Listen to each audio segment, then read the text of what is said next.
Welcome, everybody, to Resilient Now podcast. So happy you are here. Um, we have a very special guest, somebody I've known for many years. Her name is Laura. She has a beautiful story of resilience and fulfilling dreams. Laura, thank you for being here. Thank you. I am so delighted to see you and to be part of this. Thank you, Laura. So I'm going to tell everybody what the podcast is about first. That what the actual Resilient Now podcast is. So if you are going through something hard, maybe it's trying to get a job or be inspired, or you think you can't fulfill a dream, or you're going through something devastating, sadness, just a horrible thing. My mission is to find you a speaker who's gone through your situation already, and they're on the other side of it and they're going to share, how they got through it, what inspired them to keep going, and hopefully that'll inspire you and it'll, move you in the right direction, maybe, getting help with somebody, being mentored by somebody, who knows? I don't really know how the universe wants this to help you, but I'm hoping it does. And it's just a platform to help people because life is really hard sometimes. So we're really happy you're here. Please check out the website, Resilient Now Podcast. Please check out the Apple show, the YouTube channel. Please follow and subscribe. But now we're gonna get to Laura. Oh my God, I'm so happy you're here. So Laura, I always ask everybody who joins us, what does the words resilient now mean to you? Well, I actually looked it up. I was thinking about perseverance, which is so much a part of my story as an author. But and resilience is very similar to that, and it reminds me of the word faith and how faith in myself, in my dreams, in my work, has brought me through many, many, many, many difficult times. And I want to talk a little bit later about my writing experience, my writing career as a writer of books for middle grade kids. But just even in the present, I struggle with so many different things. I think we all do. And resilience is the ability, I think, for me to keep remind myself that not everything my head tells me is true, and to keep going toward my dreams no matter what. Keep keep writing for me, keep uh, believing, reach out for help, and find solutions in places you may not expect to find them. Oh my God, that's beautiful. And I see your beautiful books, the covers of them behind you. This is, oh my God, I can't wait to hear your story. What made you do this? Some of the obstacles that, prevented you initially from doing this. And yeah, just talk about what made you do this and give us your background. And, I'm so excited. So, girl. Well, here I go. Okay. Thank you, and thank you for this opportunity. I love telling this story because it reminds me of things I've gone through and achieved despite my obstacles, and rejection and all kinds of things.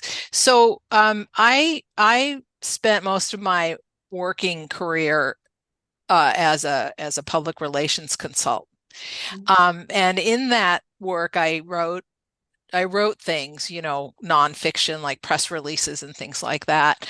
And about 20 years ago, I decided that I wanted to write a book for middle grade kids, which is around 8 to 12 or 13, because I was a big reader when I was growing up, and I um, was so inspired by so many of the books that I read. In those books, I found stories of kids who were going through what I was going through, and I never knew that I wasn't alone.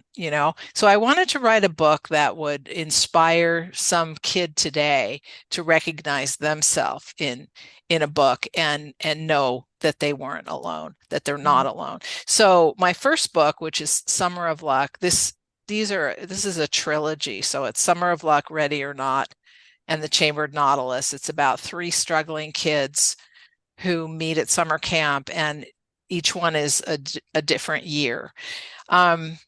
Meaning the first book, they're 10, 11, and 12. or Okay. 9, 10, and 11. And then the second book, they're a year older, and the third book, they're a year older than that.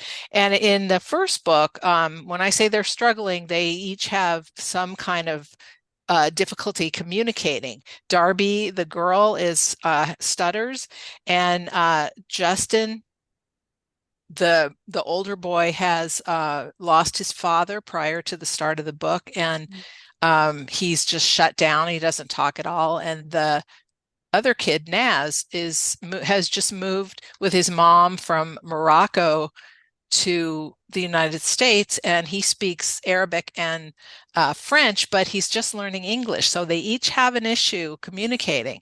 And when Right. they meet at summer camp, they stumble on a magical carnival, and they hear this magic music, um, which enables them to speak telepathically, so they can communicate in their To each other? minds to each other. Yeah, Oh, how yeah. cool. And the magic music is provided by a ghost named Leroy Usher.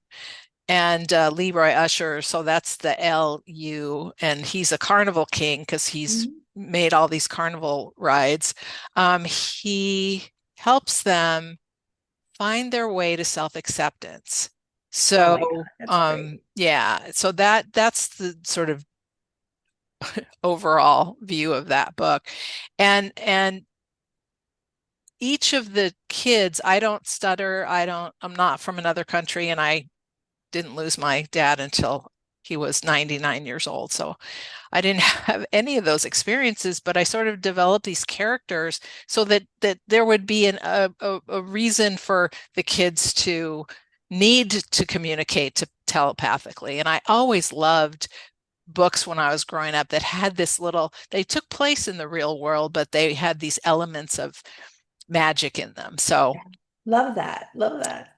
um, so I worked on this book, Summer of L.U.K, for literally 20 years, Wow. between the time I started it and not finished it. I finished it pretty relatively quickly, but even though I had my writing experience in my profession in PR, I was not skilled at writing fiction at all. I didn't even know, you know, I mean, obviously I can write a sentence, but it was a whole different thing. And I was also very used to reading the books that I used to read when I was a kid, which was Mhm. years before that. And so I really had to start reading contemporary middle grade books that that were really helpful.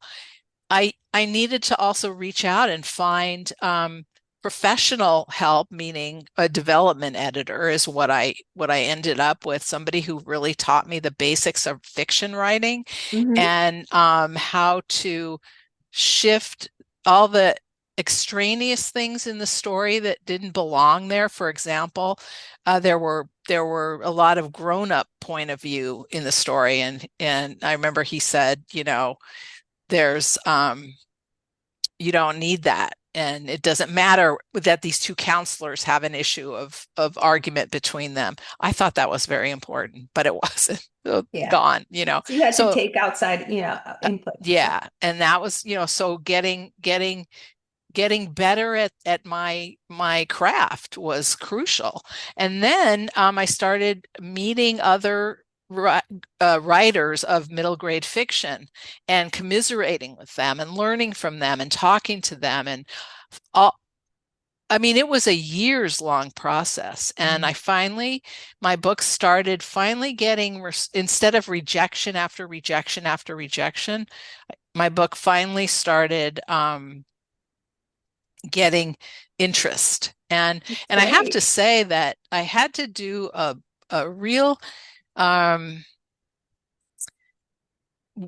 in order to survive these rejections, Yeah, I I want to had ask you about the rejection. How did it feel? What did you do? How did well, you at get first past it that? was like I was no good. I'm a failure. I can't do this.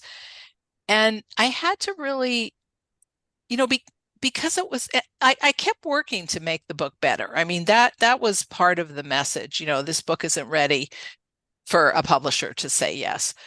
But but it was also sometimes the answer was just, this is not for me. And I Mm, had to adjust my thinking to stop taking it personally. You know, I remember what I did was I made this list of 31 affirmations to wow. myself so that I had one a day, one, in a month long period. Give I us an had, example. What's like a couple of them or something? um, okay, I knew I should have brought my paper with me. Well, one of the things that really helped me the most was I had seen someone on social media say, there's no age limit to your dreams, right on. Mhm, mhm. Right, WRITE, and that's one of my favorite ones. Also, there's a quote. Lady Gaga said something when she won an Oscar, Mhm. and she talked about, don't let just keep getting up when you get beaten down. Yeah, Just keep getting up and keep getting keep, up. yeah. And I think the one I read, I still read them once a day for, there's one a month. One Woo! a day for a month, and I just read them over and over again. It's been years now. What was it today? I think it was just face everything and rise, instead of being in fear that you're going to fail. So Yeah. FEAR, face everything and rise. So yeah, that really helped me. And just the idea that I wanted Darby and Naz and Justin's story to be read by kids. I wanted to help some kid today who, you know, didn't think they could persevere, or they were they weren't resilient, to know that they are, and they just need to keep going. And success doesn't always look the way they expect. For example, Darby, in my original version of this book, sort of learned to stop stuttering. And I remember one agent told me, no, that she Mhm. rejected the book, but she gave me that advice, and she said she has to learn to accept her stutter as it is. And that Yeah. was a crucial thing for me I had to learn to accept whatever was happening, and find a way to either change what I could, or, you know, or just let it be.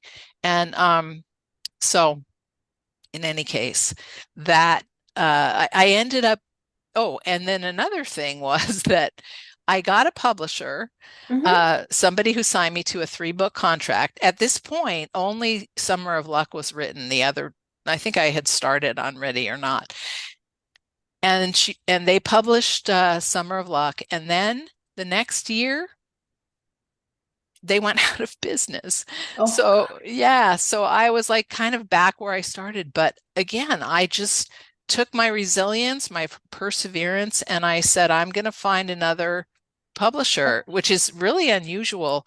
Not to find another publisher, but to find a publisher who would reissue Summer of Luck Right. and then publish the other two. And that's what happened. And I found Oh, this good. publisher. Yeah. And so Summer of Luck was reissued in 2022, and Ready or Not made its debut the following year, and the Chambered Nautilus came out last year. Oh my God. That is So so amazing. yeah, so my dream to be a writer, really came true. However, just as a PS to the story, so those three, I am a published author. I'm thrilled, but I wrote a fourth book, not in this series. It's a whole other book. And I haven't found a publisher for it yet. What's the And name of that so book? Do you have a name? I do. It's called Acting in Faith. It's Okay. about a 12-year-old girl who struggles with an eating disorder, and she wants to be an actress. And I mean, in her school Hmm. acting program. And she learns to, um, she starts exploring her Judaism, and through her grandmother's help, and Oh, learns to believe in herself, and get some help from a therapist, and her belief in God, or her growing belief in God, mhm. to find a way to persevere and be resilient and find the things that she wants. That's beautiful. Laura, you are so talented. You know, your higher power, our higher power, they really use that, that asset of yours to help a lot of people. And I'm excited. I want to read the books myself. Do you know if they're going on audio at any point, or are Yes, they they're already? already audiobooks. Okay, so Yes, I'll all listen to them three because of I them. usually have to listen to books because of the time, but you can walk and walk to work or Yes, whatever. yes. So I will be listening to them. I'm super excited about your books. Oh, Um, thank you. Let me so just say that my website, laurastegman.com, is you can find all the places. There's links to Amazon or all the different places, Barnes and Noble. They're available where either books or audiobooks are sold.